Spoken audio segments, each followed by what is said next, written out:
Welcome back to, what is it, 12 now? I think 11. We forget every single time. Yeah. Number 11 or 12 of the core video, because last week we had double digits. So, episode 11 of the Court Vision podcast. It's about to start getting more interesting because college basketball really gets for real this week and National next week. champions, baby. We'll have more topics about that next week, so we can keep this man quiet. Hopefully they'll lose a game or something. We can It's talk actually about that. that's a good chance without doing it. But just hopping into news about sports, I got a shout out to my man AJ Green, standing up for getting called soft. Go ahead. Getting called soft. The only problem I have with it is you should protect your hands, man. A little bit. The helmet always wins. Yeah. The helmet always wins. Gotta pull on. You're not gonna break the helmet. You're not gonna break the helmet. The helmet will break you. Yeah, you pull that helmet off like Andre. And then you go in. Yeah. But props to my man. I can honestly say that I was absolutely stunned and never saw that ever coming. It's the quiet ones, man. They get upset. When I was watching the game, they go, "Oh, there's a fight back there." I thought Perfect ran on the field. I'm surprised Perfect didn't get involved. I'm honestly surprised Perfect didn't kill somebody in the second half. But for Jalen Ramsey, he's lucky that he didn't get away from security and make it to the Bengals locker room because Perfect would have ate him. Oh, for sure. I wouldn't. And honestly, out of anybody there's probably a few players, but out of the majority of the NFL, I'll take Perfect. I will take Perfect in a Give fight. me Marshawn, baby. Yeah, I'll take Perfect. Give me Marshawn. Marshawn might pull out. Yeah. But, I mean, I don't know. I think it was a combination of the frustration of how the season's gone, frustration of how, the last 3 games went, and then, I mean, clearly Jalen Ramsey just definitely got under his skin. Yeah. I mean, great corner. I think what also frustrated him is, I mean, yeah, he's a great trash talker, but if Andy Dalton didn't throw a pass down the field that went out of bounds, AJ Green had a touchdown, straight burned Ramsey. Mm-hmm. And then it went out of bounds and over AJ. Well, AJ still caught it, but he caught it out of bounds. And then right after that play, I saw AJ turn around. Jalen Ramsey was jawing at him. You got burned. But anyways, for a guy that doesn't even talk anything, I mean, I was surprised. My man avoided suspension. He was probably trying to be suspended so he could stay home, to be honest. Yeah. He probably didn't even want to be heading down to Tennessee right now, but it is what it is. Another fight, it was just a bunch of stuff going on in the NFL. Mike Evans just comes straight from off the screen and just tackles somebody. That one's better to me because that was just full on. It could be a strong safety, to be honest. Free safety. That was some nagging by Jameis Winston, pointing at the back. Yeah, what are you doing, James? First off, you're hurt because of your shoulder, and you're over here pointing, and then you purposely touch the man in the back. Honestly, whatever fight and he loses the game check, James should give Mike Evans that back. Yeah. Because I'm guessing Mike Evans didn't see that part. No. And he just went to go protect his quarterback. But Mike Evans, he actually didn't get ejected out of that game, but he ended up getting suspended 1 game.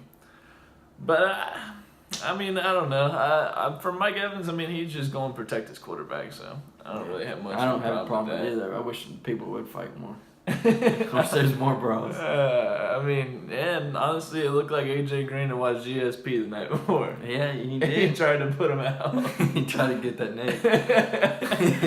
Props, my man's scrawny. I'm surprised he took him down so easily. I wasn't sure what he was doing when he grabbed him by the neck. I was like, he's going for the whole choke. He's gonna wrap him around. Just imagine how awesome it would have been if you put him to sleep on the field. That would have been legit. It would have been awesome. And some other NFL news. I didn't have it written down, but Dallas Cowboys owner Jerry Jones hired, I believe, a lawyer or something like that to try to get rid of Roger Goodell's new contract. And this all comes because Jerry Jones knows they're screwed without Ezekiel Elliott. Absolutely. This is literally all because of that. And then now there's rumors that Ezekiel Elliott's team is trying to settle with the suspension. Yeah. So, absolutely, they know it's coming. I mean, I get it. If Zeke, honestly, I mean, it seems like something at least happened for sure. But, I mean, if he didn't do it, I understand you fighting, but I wouldn't mind seeing him just finally take the suspension or just get resolved because I'm honestly tired of hearing about it. Absolutely. We could put it in our news every single week. Yeah, but in other news, I would love to see it happen so, either Dak Prescott will prove that he's amazing or he's not, and Skip Bayless could maybe just shut up about him being literally. He's talking about he's going to be in the Mount Rushmore of quarterbacks, like top 4 quarterback of all time. It's like, golly. All right, next news. Skip Bayless, man. But anyways, for some NBA, how do you feel about Lonzo? What do you think his career will end up being? I've said this from the beginning. I don't think that people's expectations were a little bit too high when it comes to his scoring. I think people thought that he was going to come in and average 20 points, and that was never Lonzo Ball's game. And if you look at the people that he's been compared to, Jason Kidd, Steve Nash, all the great passing point guards, they never averaged a lot of points. Yeah. And that's what he's not there to average 20-plus points. He's there to, get everybody else involved, average a double-double, which I think eventually will. And he's actually a really good rebounder, too, so I think he'll have a couple triple-doubles, too. I think literally the comparison to Jason Kidd is absolutely perfect. Yeah, I mean, I think he's a solid player. Will he ever be a superstar in the league? I don't think so. Yeah. But will he be will he be a really good player and on a good team? I think he definitely can be. I think the jump shot's gonna have to be reworked at some point. He's gonna have to learn either how to speed that up or something else. Because what he brings it from his left side. His left side, so everybody knows he's not going to his right. Yeah. So and now that he's struggling with open jump shots too, it's gonna even get. Yeah, and I mean, one, I'm sure it's in his head too. He needs to break out of that. But two, another thing that I noticed, he just has to become more aggressive. Yeah, and that's I think that's the difference. I think Jason Kidd's a good comparison, but I mean, Jason Kidd. I mean, I was kind of young when he first came up, but I've been hearing about him and then saw him when he was in his prime and everything. But Jason Kidd was always aggressive. Yeah. No matter what, always aggressive. He couldn't shoot at all when he first came to the NBA, but always aggressive. So I think that will come with it too. This is only 15 games in. Yeah. But as a lot of people are saying, you can teach a jump shot. You can learn a jump shot, you can work on that, but aggressiveness is kind of something that you just either have or you don't have. Mm-hmm. And maybe it is just the fact that he's only 12, 15 games in, so maybe as he gets more acclimated, he'll become more aggressive. I think there'll be a couple games where he just explodes. I think he was playing the Suns that Yeah, and he had an awesome game, almost a triple-double. But, I mean, to be honest with me, he's not even the best rookie on his team. No, Kyle Kuzma, baby. Kyle Kuzma. And to go on to the best rookie in the league, who looks like he's going to be an absolute superstar. It already is, actually. That's why I put him when we did that. Yeah, and I have to agree with that now. Yeah, Ben Simmons is the real deal if he stays healthy. I seen it from a mile away. And if Fultz becomes good at all, just scoring, because, I mean, Simmons can run point, basically. Yeah. If he just becomes a scorer, I mean, the future for the Sixers, if Embiid can stay healthy consistently for the next few years. Yeah, exactly. And honestly, they don't need much from Markelle Fultz with, now these teams have 3 All-Stars. Yeah, and go ahead and trade Okafor for a draft pick. Yeah. Get that over with. I'm not sure why they haven't done that already. No, I would have done it before this draft. And you probably would have got more. It looks like they can make the playoffs. The East is. In the East, I guarantee you they are. Yeah. So trade them for someone you're actually gonna, use now. That can help you now. Yep. And then talking about the East, I mean, it's the number 1 team, and it seems like I'm gonna guess they're gonna hold on to the number 1 seed this whole year. It seems like, but the Celtics balling right now. Yeah, I would. You got Kyrie Irving somehow is the 3rd best rated defensive point guard right now in the league. Yeah, 2nd in steals. What? Yeah, right. When did he learn to play defense? I don't know. I think it's just him actually out there caring now or something. I mean, we'll see if he can keep it up for 82 games. But, I mean, 10 to 12 games in.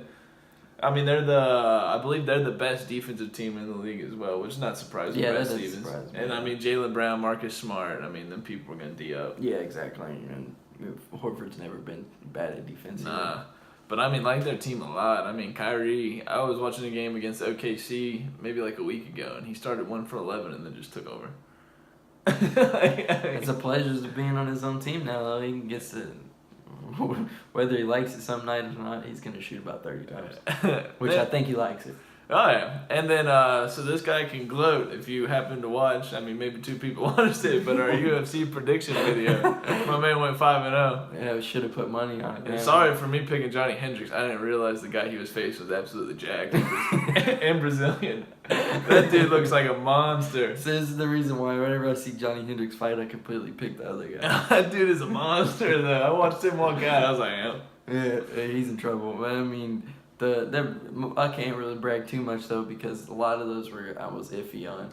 Oh yeah, I mean, it's believe the tough. Thug. Honestly, it's so hard to make predictions. I mean, obviously you did really well, but it's hard to make predictions. Like some of my stuff changed when I watched them walk out. Like for Joanna and Thug Rose when they came out, I could see Joanna was way too amped and stuff like that. Like even put her face like right up to her when they were supposed to touch gloves, and then just Rose stayed super calm. Yeah. And that's the one that's like, I mean, yeah, that's what you have to do.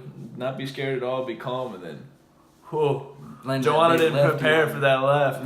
Wasn't ready for the left. No. And you see Dillashaw walk out, and this man's completely jacked too for 135 pounds. Oh my god. Yeah, I agree. I mean, you're gonna see them two fight again, but please give us TJ versus DJ. Yeah, please. Please. DJ, you gotta stop. DJ, I love you, man, and I will battle for you. But if you turn this one down again, I've lost a lot of respect. I've lost a lot. I will not put respect on your name. I can't do it. No GOAT. Literally. Conversation. Literally. I mean, all the goes now. I mean, you gotta stop fighting people like me, bro. You gotta fight some. And I believe TJ saying he'll go down. Yeah, he said that. Like, yeah, he's not even making you go up, which we know that you can't go up because you fought at 135 before. Yeah. So I mean, yeah, I mean, you got to do it. You want these big money fights and all this, you know. You want to headline a big card. It's your chance. And then, I mean, Wonder Boy, he looked good. Wonder Boy did his thing.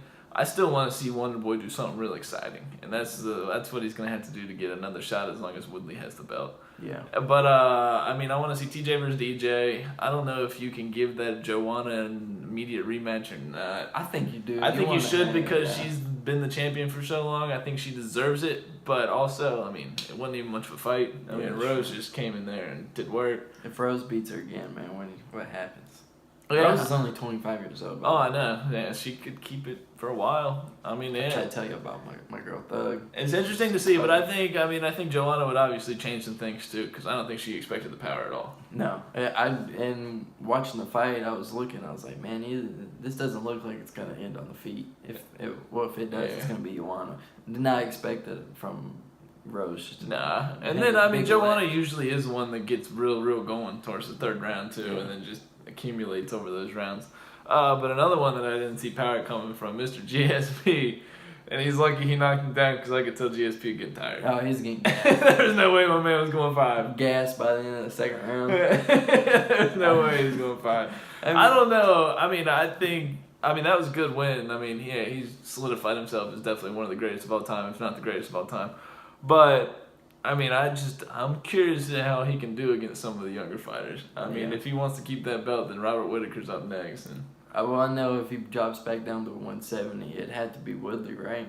And I don't want to see it. I mean, maybe, I don't know. Woodley's just turned boring. I don't know what it is. Yeah, I know, but Woodley is actually good on the ground, too. Like, he's good at both. I don't know what happened to Woodley. Woodley, come on, man. Knock out Damian Maya. What are you doing? Look how strong you are. But if got a GSP and Woodley fight, I might just take that and I just might not watch it.